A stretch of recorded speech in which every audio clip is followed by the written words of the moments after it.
Friends అందరికీ నమస్కారం. AP ముఖ్యమంత్రిగా పవన్ కళ్యాణ్.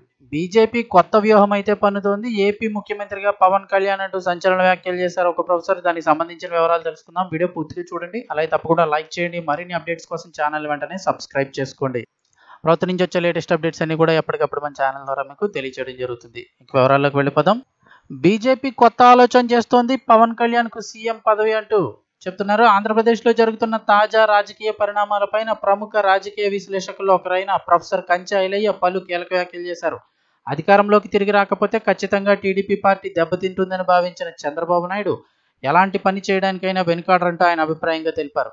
జనసేన బీజేపీ పొత్తు పెట్టుకోవడం టీడీపీ పార్టీకి చాలా అనుకూలంగా 2024లో మారిందని, గతంలో చంద్రబాబు మోదీని ఎన్నో విమర్శలు చేశారు. మళ్ళీ ఇప్పుడు మిత్రుడిగా మలుచుకోవడం అనేది చాలా వ్యూహాత్మకమైనట్టు ఆయన అన్నారు.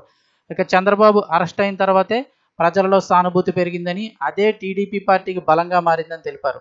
ఇలాంటి సమయంలోనే మాజీ ముఖ్యమంత్రి వైఎస్ జగన్మోహన్ రెడ్డి రాజకీయ ప్రణాళిక పైన కూడా చాలా సూచనలు ఉన్నాయంటూ ఆయన తెలిపారు. జగన్ ఒంటరిగా పోటీ చేస్తాయననే వైఖరి మార్చుకోవాలని, ఒక జాతీయ పార్టీతోనే కలిస్తేనే మేలు అన్నట్లుగా తన అభిప్రాయం అంటూ తెలిపారు ఐలయ్య.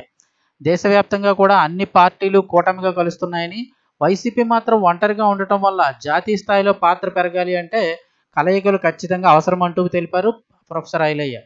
ఇక పవన్ కళ్యాణ్ రాజకీయ భవిష్యత్తు పైన కూడా మాట్లాడుతూ, పవన్ కళ్యాణ్ను బీజేపీ భవిష్యత్తులో తమ పార్టీలోకి విలీనం చేసుకునే అవకాశాలు ఎక్కువగా ఉన్నాయని తెలిపారు.